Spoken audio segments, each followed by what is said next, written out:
Hello all, welcome back to my channel. ఈరోజు సైలో TV series ఎక్స్ప్లెనేషన్లో భాగంగా episode 4 అయిన ట్రూత్లో మీ ముందుకు వచ్చాం. ప్రీవియస్ ఎపిసోడ్ అయిన మిషన్స్లో మేయర్ రూత్ జాన్స్ మరణంతో డిప్యూటీ మాన్స్ తీవ్ర కోపంతో రగిలిపోతూ ఉంటాడు.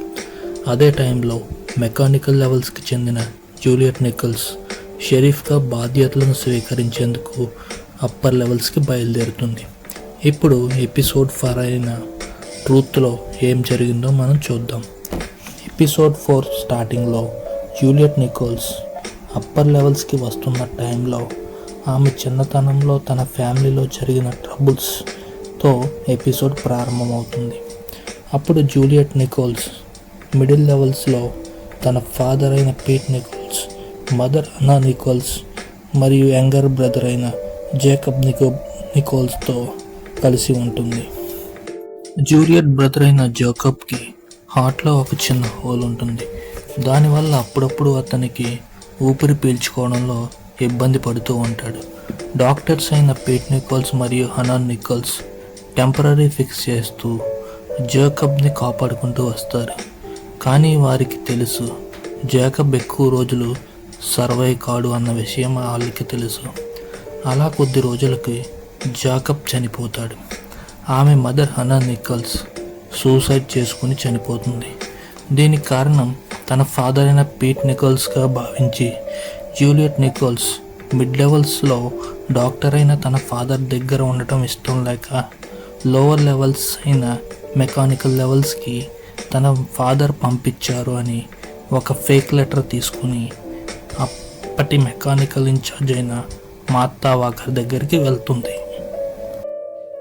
అప్పుడు మార్తా వాకర్ ఇక్కడ పనిచేయడం కొంచెం కష్టంగా ఉంటుంది, ఇక్కడ వద్దు అని చెప్పే ప్రయత్నం చేస్తుంది.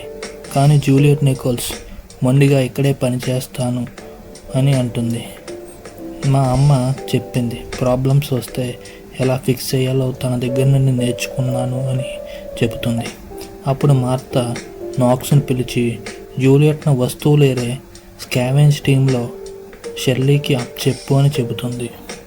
అప్పుడు నాక్స్ జూలియట్ను స్కావెంజ్ టీంలో ఉన్న షెర్లీకి చెప్తాడు. షెర్లీ అక్కడ వర్క్ని జూలియట్కి ఎక్స్ప్లెయిన్ చేస్తుంది. సైలోలో మొత్తం 12 రీసైకిల్ స్టేషన్స్ ఉంటాయి. ఒక్కో రీసైకిల్కి ఒక్కొక్క స్కెడ్యూల్ చేయబడిన టైం ఉంటుంది. అందువల్ల ఇక్కడ ప్రతి 5 నిమిషాలకు ఒకసారి పైనుండి ఏదో ఒకటి పడుతూనే ఉంటుంది. కింద పడ్డాక ఒక సైరన్ మోగుతుంది. ఆ సైరన్ స్టాప్ అయ్యేలాగా అక్కడ పడిన వాటిని మనం తీసివేయాలి. అందులో పనికొచ్చిన వాటిని రిపేర్ చేసి వాడుకుంటారు. పనికిరాని వాటిని నిప్పుల కొలిమిలో వేసి బర్న్ చేస్తారు.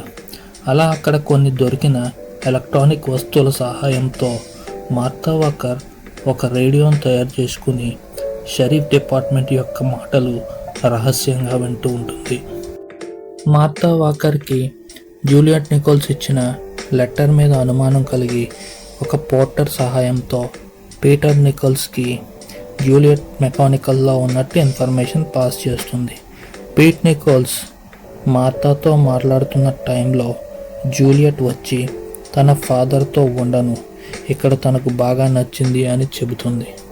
దీంతో పీట్ నికోల్స్ నీకు ఇక్కడ హ్యాపీగా ఉంది అంటే ఇక్కడే ఉండిపోమని మార్తా వాకర్కి జూలియట్ నికోల్స్ని చెప్పి పీట్ నికోల్స్ అక్కడి నుండి వెళ్ళిపోతాడు. అప్పుడు మార్తా జూలియట్ను స్కావెంజ్ టీంలో కాకుండా జనరేటర్ దగ్గర నాక్స్కి షాడోగా పనిచేయమని చెబుతుంది. ఇప్పుడు స్టోరీ ప్రజెంట్లోకి వస్తుంది. ఒక పోర్టర్ వచ్చి జూలియట్ నికోల్స్కి ఒక యాక్సిడెంట్ జరిగింది అని చెప్పి వెంటనే మిమ్మల్ని ఐటీ హెడ్ బెర్నార్డ్ తీసుకురమ్మన్నారు అని చెబుతుంది. జూలియట్ వెంటనే మేయర్ రూమ్ దగ్గరికి వెళ్తుంది. అప్పటికే అక్కడ మేయర్ రూత్ చనిపోయి ఉంటుంది. Deputy Mons, judicial chief security head అయిన Robert Sims, IT department head అయిన బెర్నార్డ్ అందరూ అక్కడే ఉంటారు. డిప్యూటీ మాన్స్ మేయర్ చనిపోయింది అని సైలోలో అందరికీ తెలియచేయాలని అంటాడు. కానీ రాబర్ట్ సిమ్స్, బెర్నార్డ్ మాత్రం వద్దు అని అంటారు. మేయర్ చనిపోయింది, అది హత్య చేయబడింది అని తెలిస్తే సైలో మొత్తం అల్లకొల్లోలం అవుతుందని అంటారు. అప్పుడు మాన్స్ మీకు కావాల్సింది శైలో ప్రశాంతతే అయితే నాకు మేయర్ చనిపోయిన పైన కింద ఉన్న 50 లెవెల్స్లో ఉన్న మొత్తం నేరస్తుల యొక్క ఇన్ఫర్మేషన్ ఇమ్మని ఎవరో ఒకరు ర్యాట్ పాయిజన్ని వాటర్లో కలిపి ఆమెను చంపారని మాన్స్ జ్యుడిషియల్ సెక్యూరిటీ అయిన సిమ్స్ను ఒక నేరస్తుల లిస్టు అడుగుతాడు. రాబర్ట్ సిమ్స్ లిస్ట్ను మార్నింగ్ ఇస్తా అని అంటాడు. ఇంతలో అక్కడికి జూలియట్ నికోల్స్ వస్తుంది. డిప్యూటీ మాన్స్ చూసి నువ్వు ఇక్కడ ఎందుకు వచ్చావు, ఇక్కడ నీ పని ఏంటి అని అడుగుతాడు. అప్పుడు ఐటీ హెడ్ బెర్నార్డ్ నేనే రమ్మన్నా అని ఆమె నెక్స్ట్ షరీఫ్ అని చెబుతాడు. ఐటీ హెడ్ బెర్నార్డ్ మేయర్ చనిపోయింది కాబట్టి ఫ్యాక్ట్ నియమాల ప్రకారం మేయర్ ఎలక్షన్స్ జరిగే వరకు తానే తాత్కాలిక మేయర్గా ఉంటానని, తను మేయర్గా ప్రమాణ స్వీకారం చేసిన తర్వాత షరీఫ్గా జూలియట్ నికోల్స్ చేత ప్రమాణం చేయిస్తా అని చెప్పి షరీఫ్ ఆఫీస్కి వెళ్ళమని అక్కడి నుండి అందరూ వెళ్ళిపోతారు. జూలియట్ నికోల్స్ క్యాఫెటేరియా ద్వారా షరీఫ్ ఆఫీస్కు చేరుకునే సమయంలో క్యాఫెటేరియాలో లోకస్ కైల్ అక్కడ ఉన్న స్క్రీన్ నుండి చుక్కలను చూస్తూ ఉండటం ఆమె గమనిస్తుంది. ఈలోగా షరీఫ్ డిపార్ట్మెంట్ క్లర్క్ అయిన శాండీ వచ్చి షరీఫ్ రూమ్ను జూలియట్కి చూపిస్తుంది. కానీ శాండీకి జూలియట్ షరీఫ్గా రావడం ఎందుకో నచ్చదు. శాండీ ఎలా భావిస్తుందంటే హోల్స్టన్ జూలియట్ నికోల్స్ను కలిసిన తర్వాతే అతను బయటకు వెళ్ళి చనిపోయాడు. దానికి కారణం జూలియట్ నికోల్స్గా భావించి శాండీ జూలియట్ నికోల్స్ పైన కోపంగా ఉంటుంది. జూలియట్ నికోల్స్ షరీఫ్ ఆఫీస్కి వచ్చి రాగానే శాండీతో నాకు మెకానికల్స్ చెందిన జార్జ్ యొక్క ఫైల్ కావాలి అని జూలియట్ శాండీని అడుగుతుంది. శాండీ జ్యుడిషియల్ వాళ్ళని అడిగి చెప్తాను అని చెప్పి వెళ్ళిపోతుంది.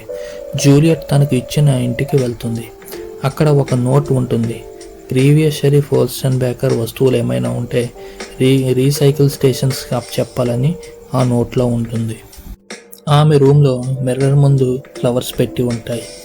ఏసీ ఆన్ చేస్తే ఏసీ ఈవెంట్ నుండి ఏదో తగులుతున్న శబ్దం వస్తూ ఉంటుంది. ఇంతలో జూలియట్ నికోల్స్ రూమ్కి ఐటీ హెడ్ తన తాత్కాలిక మేయర్ ఒక సాక్షిని తీసుకుని జూలియట్ నికోల్స్ని షరీఫ్గా ప్రమాణం చేయిస్తాడు. ఇంతలో ఆ రూమ్ ఏసీ వెంట నుండి సౌండ్ రావడం గమనిస్తాడు. దాన్ని రేపు బాగు చేయమని ఎవరినైనా పంపిస్తా అని అంటాడు. కానీ జూలియట్ నికోల్స్ అది ఏదీ అవసరం లేదు, నేను సరిచేస్తానని చెప్తుంది.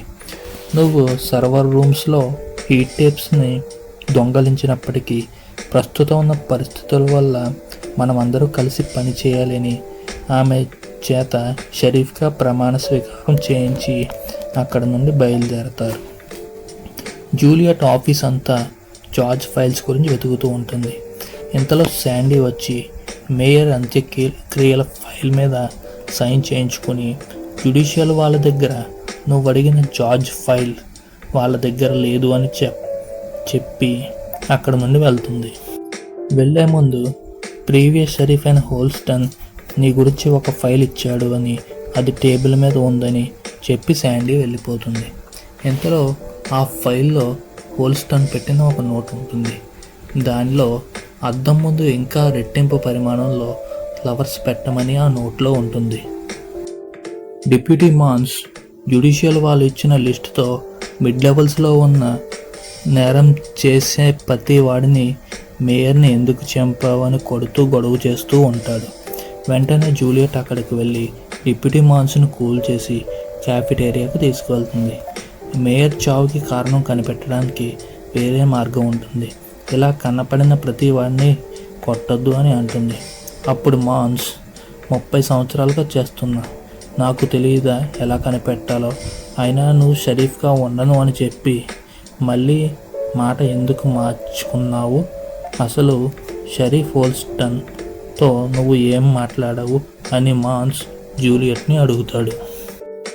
అప్పుడు జూలియట్ మాన్స్తో నేను హోల్స్టన్ బేకర్లో జార్జ్ విల్కిన్స్ది హత్య అని చెప్పా, దాన్ని అతనికి నిరూపించాను కూడా, కానీ హత్య జరిగినా సరే హోల్స్టన్ దానిని ఒక యాక్సిడెంట్ అని జ్యుడిషియల్ వాళ్ళతో చెబుతాను అని అన్నాడు. వెంటనే నాకు కోపం వచ్చి నువ్వు నీ భార్య అలీసన్ బేకర్ మాటలు వినవలసింది, అలా విని ఉంటే ఆమె బతికి ఉండేది అని అని చెబుతుంది.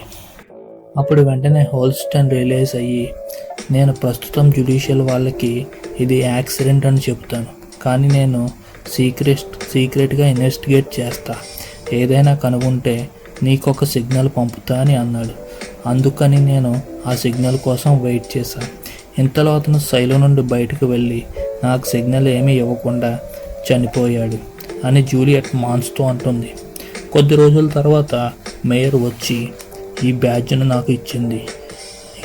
ఆ బ్యాడ్జ్ను డిప్యూటీ మాన్స్కి ఇస్తుంది. డిప్యూటీ మాన్స్ దాని వెనక ట్రూత్ అని ఉండటం చూసి, ఇదేనా హోల్స్టన్ పంపుతాన సిగ్నల్ అని అడుగుతాడు.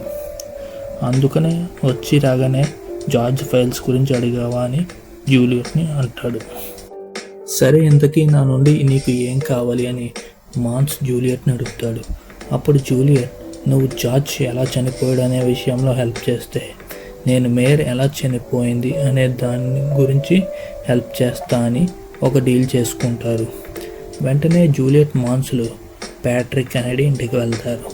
ఈ ప్యాట్రిక్ కెనడీ అనేవాడు ప్రజెంట్ పెయింట్ వర్క్ చేసుకుంటూ ఉంటాడు, కానీ అతను ఎవరికీ తెలియకుండా పురాతన వస్తువుల్ని అమ్ముతూ ఉంటాడు. ఒకసారి పట్టుబడి జైలు శిక్ష కూడా అనుభవించాడు. జూలియట్ ప్యాట్రిక్ కెనడీతో, నీ భార్యతో మేము మాట్లాడడానికి వచ్చామని అంటుంది. అప్పుడు ప్యాట్రిక్, నా భార్య చనిపోయి ఆల్రెడీ 1 year అవుతుంది. దానికి కారణం ఈ డిప్యూటీ మాన్స్ తన భార్యపై తప్పుడు కేసు వేయటం వల్ల తన శైలు నుండి బయటికి పంపేశారు. ఆమె చనిపోయింది. దానికి కారణం ఈ డిప్యూటీ మాన్స్ అని మాన్స్ యొక్క ముక్కు పగలగొడతాడు. వెంటనే జూలియట్ డిప్యూటీ మాన్స్ని తీసుకొని మాన్స్ రూమ్కి వెళ్ళి అక్కడ గాయానికి ఐస్ ప్యాక్ పెడుతుంది. జూలియట్ మాన్స్తో, హోల్స్టన్ సేఫ్లో కానీ అతని ఇంట్లో కానీ ఏదైనా హార్డ్ డ్రైవ్ కనిపించిందా అని మాన్స్ని అడుగుతుంది. అప్పుడు మాన్స్, హోల్స్టన్ చనిపోయిన తర్వాత రీసైకిల్ స్టేషన్స్ వాళ్ళు వచ్చి హోల్స్టన్ థింగ్స్ ఏమైనా ఉంటే రీసైకిల్ స్టేషన్స్కి తీసుకొని పోతారు, వెళ్ళి వాళ్ళ దగ్గర కనుక్కోమని జూలియట్తో మాన్స్ అంటాడు. ఇంకా మాన్స్ మేయర్ రూత్ గురించి చెప్తూ ఎమోషనల్ అవుతాడు. అప్పుడే జూలియట్ మాన్స్ రూమ్లో మేయర్ యొక్క పిక్చర్ని చూస్తుంది. అప్పుడు జూలియట్కి అర్థమవుతుంది వీరిద్దరూ ప్రేమలో ఉన్నారు. అందుకే మేయర్ మరణం పట్ల డిప్యూటీ మాన్స్ ఇంతలా రియాక్ట్ అవుతున్నాడు అని జూలియట్ గ్రహిస్తుంది. ఫైనల్గా జూలియట్, నువ్వు నాకు హెల్ప్ చేయి, నేను నీకు హెల్ప్ చేస్తా. జార్జ్ మర్డర్ వెనక రీజన్ తెలిసాక నేను తిరిగి మెకానికల్కి వెళ్ళిపోతా అని చెప్పి ఆ రూమ్ నుండి బయలుదేరుతుంది. బయలుదేరే ముందు, ఈరోజు నువ్వు చాలా గొడవ చేసావు, సో నీకు చాలా ప్రమాదం కలిగించే వాళ్ళు వస్తారు, బయట ఎవరినైనా సెక్యూరిటీని అరేంజ్ చేయమంటావని మాన్స్ని అడుగుతుంది. అప్పుడు మాన్స్, నేను చూసుకుంటేలా అని చెప్పి జూలియట్ని అక్కడి నుండి పంపించేస్తాడు. జూలియట్ అక్కడి నుండి బయలుదేరి రీసైకిల్ స్టేషన్కి వెళ్ళి అక్కడ ఇన్ఛార్జ్ను హోల్స్టన్ రూమ్ని క్లీన్ చేసేటప్పుడు హార్డ్ డ్రైవ్ మరియు 10 పేజీల ప్రింటౌట్ ఏమైనా దొరికాయని అడుగుతుంది. ఆమె ఏమీ కనపడలేదు అని చెప్తుంది. జూలియట్ అక్కడ నుండి వెళ్ళిపోతుంది. ఇంతలో డిప్యూటీ మాన్స్ రూమ్కి జ్యుడిషియల్ చీఫ్ సెక్యూరిటీ హెడ్ అయిన రాబర్ట్ సిమ్స్ వస్తాడు. సిమ్స్ డిప్యూటీ మాన్స్తో, జడ్జ్ మెడోస్ ప్రస్తుతం షరీఫ్గా ఉన్న జూలియట్ను తీసేసి పౌల్ బిల్లింగ్స్ను షరీఫ్గా చేయడానికి ప్రక్రియ అంతా సిద్ధమైందని చెప్తాడు. దానికి మాన్స్, ఈ విషయంలో మనం కాస్త వెయిట్ చేయాలి, ఎందుకు అని సిమ్స్ మాన్స్ని అడుగుతాడు. అప్పుడు మాన్స్, ఎందుకు అంటే జూలియట్ని ఎంచుకున్నది హోల్స్టన్ బేకర్ అని సిమ్స్తో చెప్తాడు. అంతేకాకుండా ఆమెను సడన్గా పంపిస్తే మెకానికల్ లెవెల్స్లో ఉన్న వారికి బాగా కోపం వస్తుంది. అయినా కొన్ని రోజుల తర్వాత ఆమె తనకు తానే వెళ్ళిపోతుందని డిప్యూటీ మాన్స్ సిమ్స్తో అంటాడు. అప్పుడు సిమ్స్, కానీ జడ్జ్ మెడోస్ మాత్రం జూలియట్ని పంపించేసి పౌల్ని షరీఫ్గా చేయాలనుకుంటుందని మళ్ళీ అంటాడు. దాంతో డిప్యూటీకి కాస్త మండి, నేను జడ్జ్ మెడోస్ కింద ఏం పనిచేస్తలేదు కదా అని సిమ్స్తో అంటాడు. దాంతో సిమ్స్ సైలోకి ఏది మంచిది అదే జరుగుతుంది అని చెప్పి మాన్స్ రూమ్ నుండి వెళ్ళిపోతాడు. డిప్యూటీ మాన్స్ మేయర్ రూత్ని బాగా తలుచుకుంటూ మందు కొడుతూ ఉంటాడు. ఈలోగా మెకానికల్లోని మార్తా వాకర్ తన రేడియో ద్వారా జూలియట్ని కాంటాక్ట్ చేస్తుంది.